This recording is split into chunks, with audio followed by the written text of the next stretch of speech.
whitetails. We're hunting central Minnesota for whitetails. We're actually on my uncle's property near Isanti, Minnesota. And my good old Uncle Dave has set us up on a beautiful food plot with deer radish and clovers and turnips and all kinds of whitetail delicacies. And we're here trying to help him remove some of his does or possibly get a crack at a monster buck. Either or, first opportunity, that's the chance I'm taking.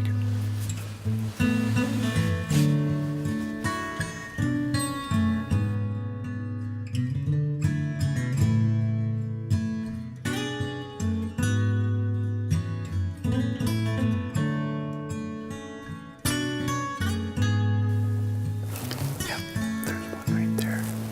I can just barely see its back. That's really good. Throughout this early. This is excellent. It's only about 1:20, and we've already got deer coming in to the food plot. I see one bald one right now, but it's acting like there's others. Where it's looking, tail wags and whatnot, it looks like there's others in the immediate area, so we'll see.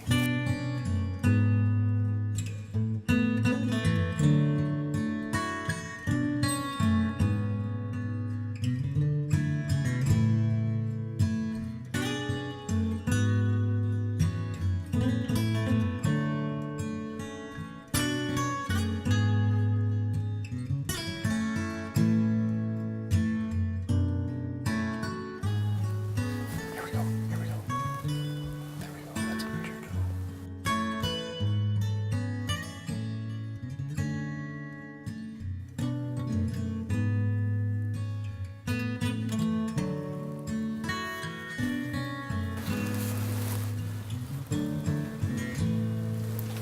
I'd like her to come out over. Come out over.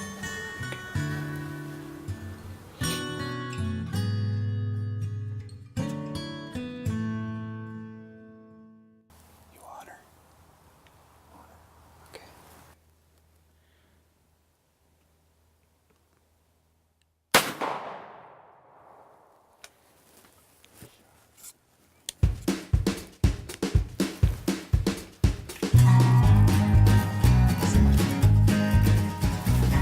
Well, that's gonna be some good eating. He's got an excellent hit on her. Trying to help my uncle thin out the doe population a little bit here. So I decided to come up and help him harvest a doe. And I think we got some good eating laying in the woods over there. I'm coming. This is the trials and tribulations of being a paraplegic hunter. I think that's bobtail. Is it? It is, Dave. It is. Son of a gun. Good She's job. at least 8 years old. Oh my good.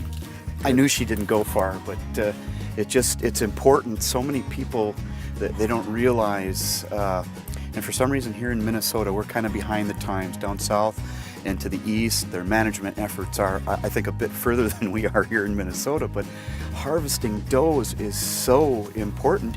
If you want to see more and bigger bucks on your property, I would say it's probably one of the most important things. Even if you're not planting food plots and doing everything right like you do here, this is an amazing spot. It just practicing sound trigger finger management is so important. And we really need to manage our buck-doe ratio. I really appreciate you helping us out. We're only allowed one doe permit in this area lately, and so we need more people. Yes, I live help us. 20 miles south of here, and I can buy unlimited antlerless permits where it's really needed for him to manage his property soundly. He needs more permits, so I'm trying to help my uncle out. I'm glad to share it with deserving people. And this doe in particular is a bobtail doe. So we know for sure she's at least 8 years old. Yeah. That we know, that's a definite. There's no way, and her teeth would show. But look at this body for a doe.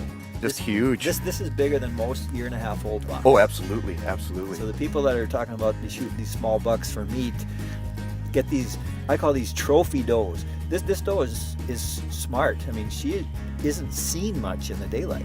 She acts like a buck. Well, she's protected herself as well as her offspring for how many years did you say? 8 or 9? She's at least 8 years That's old. amazing. That's so good. Actually, I'm proud of it. Yeah, no, this is a trophy doe. No kidding. It's yeah.